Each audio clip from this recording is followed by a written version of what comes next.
D'après un rapport de Boston Consulting Group réalisé en fin d'année 2024, le marché des RWA est en pleine expansion. À septembre 2024, il était évalué à plus de 118 milliards de dollars et pourrait atteindre en 2030 près de 1 trillion de dollars, soit 1000 milliards de dollars. On est donc sur un marché qui est en pleine expansion et certains acteurs cherchent à se positionner et à faire la différence sur ce marché. C'est pour ça qu'aujourd'hui, je vais vous présenter Plume Network et sa particularité, c'est qu'il se focus uniquement sur les cas d'usage liés au RWA. Pour les plus débutants, les RWA, qu'est-ce que c'est? C'est ce qu'on appelle les Real World Assets. C'est tout simplement les actifs tokenisés du monde réel. Donc ça peut être de l'immobilier, des bons du trésor, de l'or. Tous les actifs qui sont actuellement disponibles dans le monde réel pourront être déplacés sur la blockchain et donc être tokenisés. C'est cette classe d'actifs qu'on appelle les RWA. Et aujourd'hui, on s'intéresse au projet Plume Network et son token le Plume qui est sorti récemment, début d'année 2025. Pourquoi on s'intéresse à ce projet? Tout simplement pour plusieurs raisons. La première, c'est qu'ils ont fait le choix, comme je vous le disais, de uniquement se spécifier sur le marché des RWA et on verra si c'est un choix qui est gagnant ou pas, de uniquement avoir une blockchain qui est mono plutôt que des blockchains comme on les connaît actuellement où il y a plein de cas d'usage disponibles dessus comme la DeFi, l'IA, les RWA, Memcoin, etc. Ici on a Plume qui se spécialise uniquement dans un domaine. Donc est-ce que c'est ce vers quoi l'écosystème va tendre dans le futur ou est-ce que c'est un pari risqué? On va voir, on va peser les pour et le contre d'avoir une blockchain mono-usage. Et donc pour étudier le projet, on va le faire en 4 piliers que nous on utilise pour nos analyses fondamentales chez Réussir en Crypto. Donc premièrement, je vais vous présenter le projet. Deuxièmement, on va étudier ses tokenomics. Troisièmement, on va voir sa capacité de croissance. Et quatrièmement, on va voir si le projet est adopté ou non. Donc restez bien jusqu'à la fin pour que vous ayez un avis global sur le projet. Plume Network, leur proposition elle est simple. C'est de se focus uniquement sur le marché RWA et de permettre du coup l'accès à des produits qui étaient auparavant difficiles d'accès au retail ou au public en tant que RWA. Le but c'est de faire passer du coup des milliers de RWA on-chain en les tokenisant et en les rendant utilisables comme des cryptos simplement, donc on peut les staker, faire du lending et du borrowing, du trading, du levier, etc. On est sur une plateforme d'infrastructure Layer 1, donc qui est EVM compatible et qui est uniquement axée vers la tokenisation d'actifs réels. Ça peut être vraiment tout, ça peut être du crédit privé, des factures garanties, des GPU ou plein d'autres domaines tant que c'est tokenisable. Et d'après le fondateur, la problématique c'est que la demande on-chain des RWA qui est exponentielle n'a pas d'infrastructure spécifique qui permet d'accueillir ces cas d'usage et donc la clé d'adoption est d'avoir un écosystème et une expérience utilisateur qui est tourné uniquement vers les RWA et qui va être spécialisé et donc plus fluide pour les utilisateurs et aussi les acteurs qui souhaitent tokeniser leurs actifs. Donc la proposition de valeur qui est défendue par le fondateur, c'est que Plume va permettre de connecter facilement les émetteurs d'actifs de RWA grâce à Plume et à tout l'écosystème qu'ils sont en train de construire et de connecter la communauté qui souhaite investir sur ces actifs. Le tout de manière open source et permissionless comme on le fait sur la blockchain actuellement. De ce qu'on voit sur leur site, ils ont déjà plus de 200 apps et protocoles qui se sont développés sur l'écosystème. Après c'était sur le testnet, donc vigilance, on va voir qu'il n'y a pas autant de projets qui sont développés actuellement sur le mainnet. Après il vient d'être lancé, donc on va voir peut-être qu'au fur et à mesure de l'adoption ça sera mieux, mais pour l'instant on est sur le début du lancement du projet et donc on va voir si réellement tous les projets qui se sont développés sur le testnet vont migrer sur le mainnet, mais normalement il n'y a pas de raison qu'ils ne le fassent pas, mais ça va aussi conditionner du coup l'adoption de Plume et l'augmentation de sa TVL parce qu'on verra par la suite que pour l'instant l'adoption et la TVL est vraiment très faible sur Plume, donc ce qui montre un faible intérêt actuellement pour la solution. Et donc la valeur ajoutée de la Layer 1 Plume, ça va permettre de créer de nouveaux produits structurés, d'accueillir des diables spécifiques RWA et donc de mettre tout le cadre réglementaire nécessaire pour la conformité, notamment avec un exemple de standard qui est le standard ERC 3643. On a aussi une infrastructure qui est modulaire, qui est en langage Solidity et ça va permettre du coup d'intégrer la conformité réglementaire, notamment via des exemples de standards comme le ERC 3643 directement du coup au niveau du protocole et de la blockchain. Et en fait ça va permettre tout simplement de simplifier la tokenisation des titres financiers, des matières premières, etc. Et en plus pour faciliter l'intégration des développeurs, on a un kit SDK qui a été créé pour que les développeurs puissent s'onboarder rapidement sur l'écosystème. Au niveau des audits, on a eu 2 audits récents qui ont été faits en début d'année par 2 sociétés tiers. La première c'est Immunebytes et la seconde c'est Arlborn et il n'y a rien à signaler, les audits sont clairs, tout est ok, il n'y a pas de gros défauts majeurs à relever sur le protocole et sur la blockchain, donc ça c'est plutôt positif. Et on a un projet du coup qui souhaite créer tout un écosystème et qui souhaite permettre aux gens de trader et de spéculer facilement sur le RWA. Donc ils sont en train de créer ce qu'on appelle le Plume Passport, donc qui va être en gros un wallet spécifiquement taillé pour les RWA qui vous permettra de voir et de gérer tous vos actifs directement via ce wallet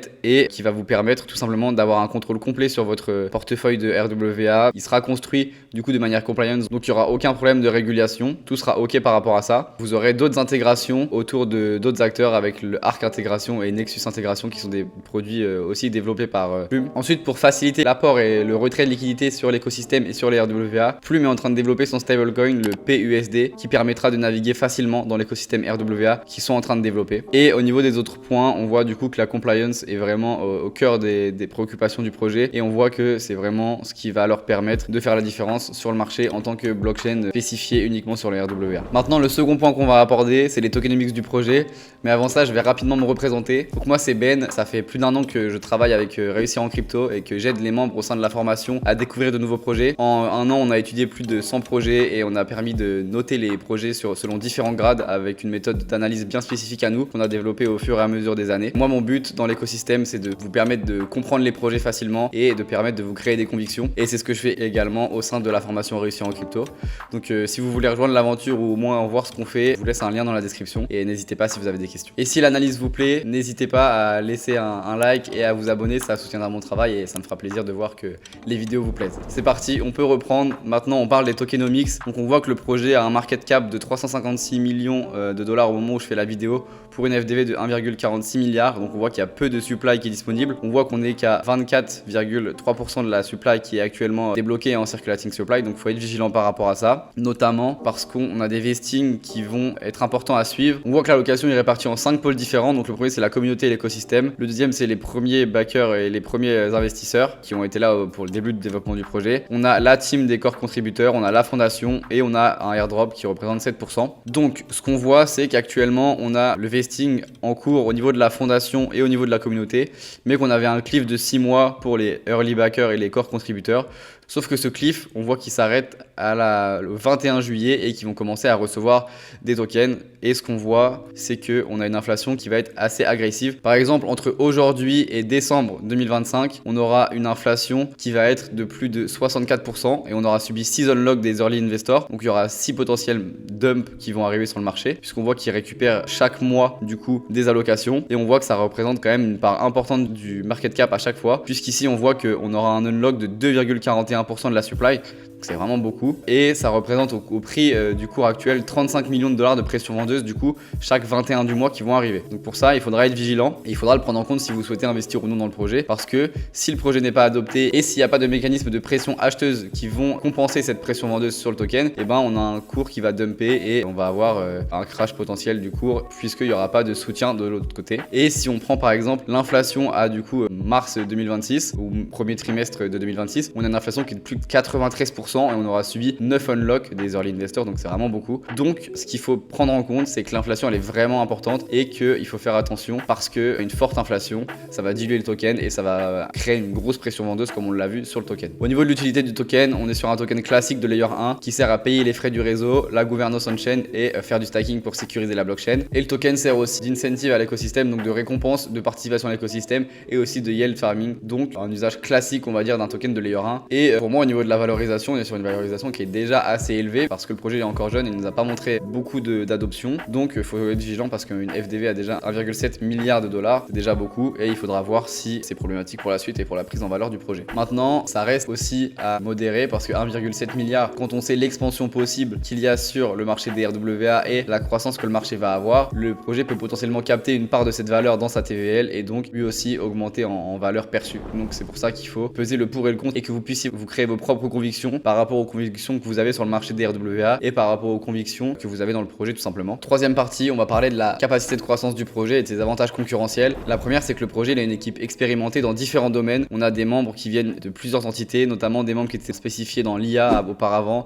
qui étaient chez JP Morgan, qui étaient chez Nansen, dans un projet crypto, qui étaient chez Layer 0 ou chez DYDX par exemple, et Binance aussi. Donc on voit qu'on a des membres qui sont déjà dans l'écosystème crypto depuis longtemps et c'est plutôt intéressant à voir. Par contre, le point de vigilance que j'ai relevé, c'est que d'après les données qu'on a sur Token Terminal, c'est que le nombre de core développeurs, du coup de développeurs qui sont proches du développement du projet, diminue depuis le début de l'année 2024. Donc je sais pas quelle data ils récupèrent, mais on avait un nombre de core développeurs qui était aux alentours des 31 personnes et là on serait tombé à 8 personnes, donc un peu plus. Donc à voir si l'équipe est toujours au complet et s'il y a toujours autant de devs autour d'eux. Ça c'est un des points de vigilance qu'il faut noter sur le développement du projet. Et au niveau des partenariats, on a un projet qui a plusieurs partenariats intéressants, notamment avec Credbull qui est un fonds de crédit privé qui a tokenisé plus de 500 millions de dollars, avec Projective Finance qui est dans les énergies solaires qui a tokenisé plus de 100 millions de dollars, et on a aussi BlackRock et Hamilton Lane qui déploient du coup des RWA via Plume Network. Ils ont conclu récemment aussi un partenariat avec Centrifuge et avec Goldfinch. Donc on a pas mal de gros acteurs qui s'associent au projet et à la blockchain du coup au Plume Network, donc c'est plutôt intéressant et on voit que de ce côté là il y a de l'attraction au niveau des émetteurs d'actifs tokenisés. Maintenant le dernier point qu'on va voir ensemble, c'est au niveau de l'adoption du projet. Le premier point qu'on va voir, c'est l'adoption sur X. Donc on voit qu'il y a un projet qui a plus d'1 million d'abonnés, mais c'est une data qui a relativisé puisque comme il y avait un airdrop, il y avait incitation à s'abonner au X du projet pour gagner des points et potentiellement être éligible au airdrop. Et quand on regarde les datas sur twitterscore.io, donc on a un score qui est excellent, donc ça c'est une bonne chose. Ça veut dire qu'on a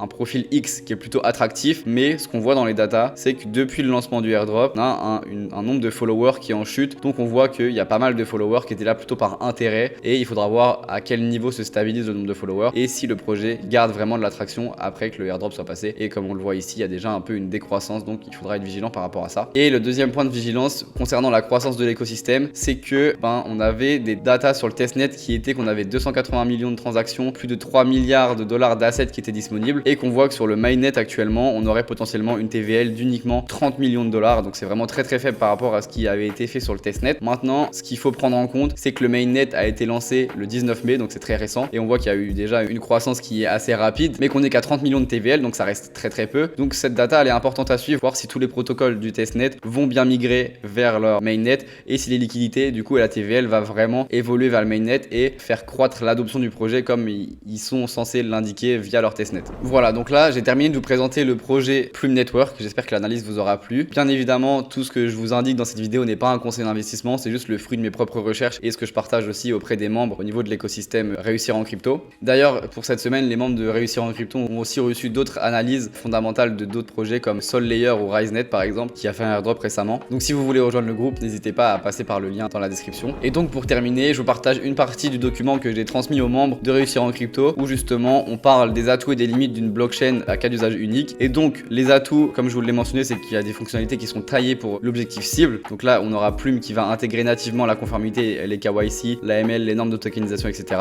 On aura des smart wallets qui seront dédiés et des produits spécifiques on-chain, Oracle et des passerelles fiat. Donc ça va être une réponse directe aux besoins des émetteurs institutionnels. Donc ça, c'est une bonne chose. On a une isolation des risques et des performances. Donc ça va permettre de dédier des ressources à un segment précis. Donc on n'aura pas forcément de congestion à cause de jetons spéculatifs généraux, donc par exemple des meme coins ou autres. Donc ça va permettre une optimisation de la blockchain pour certaines liquidités et pour les cas d'usage et aussi notamment de la sécurité des smart contracts RWA et donc pour au final augmenter la rapidité de finalité sur la blockchain. Et ça permet d'avoir un écosystème qui est cohérent et qui est structuré, qui est uniquement dédié au projet RWA et donc ça peut aussi faciliter la compréhension de l'écosystème et faciliter l'usage. Et donc ça peut attirer les institutions qui vont chercher un environnement entre guillemets qui est propre et qui va être dédié uniquement à ça et qui aura une bonne réputation globale sur l'écosystème. Maintenant au niveau des inconvénients, on a un effet de réseau qui est réduit parce que déjà une layer 1 c'est ultra concurrentiel, on voit que ça se développe vraiment beaucoup. Il va falloir que cette nouvelle layer 1 concurrence du coup l'effet de réseau massif des projets énormes comme Ethereum qui ont plus de 50% des parts de marché de la TVL globale sur l'écosystème. Et donc est-ce que certains projets ou certaines dApps vont déplacer leur liquidité vers ce genre de blockchain mono-usage? Ça c'est la question qu'on se pose. Ça peut entraîner aussi un cloisonnement qui peut être du coup néfaste pour l'adoption du projet et ça peut aussi être difficile de transférer les liquidités sur un autre écosystème à cause du manque de diversité d'usage. Maintenant l'avantage c'est que Plume est EVM compatible, donc ça va faciliter les choses. On peut avoir aussi une complexité opérationnelle, donc maintenir sa propre sécurité avec des validateurs, un consensus, maintenir sa trésorerie de réserve pour inciter les gens à utiliser le protocole et utiliser la blockchain. Donc ça demande un effort continu et avoir une tokenomics qui est bien pensée pour essayer de récompenser tous les parties et on sait que chaque partie a des intérêts différents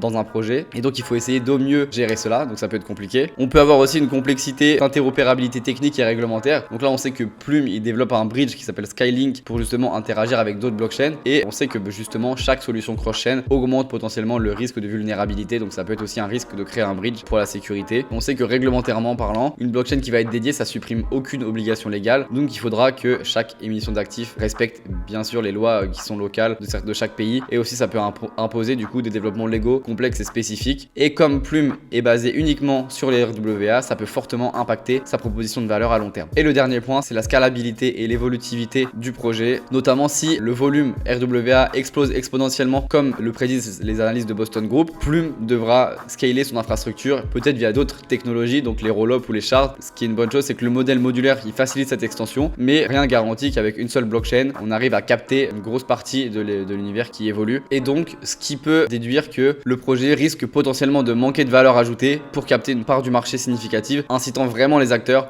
à utiliser la solution et à en tirer des avantages comme la liquidité, les actifs intéressants, etc. Voilà, on a fait le tour sur Plume Network. J'espère que cette analyse vous aura plu et nous on se retrouve la semaine prochaine pour une nouvelle vidéo. Ciao!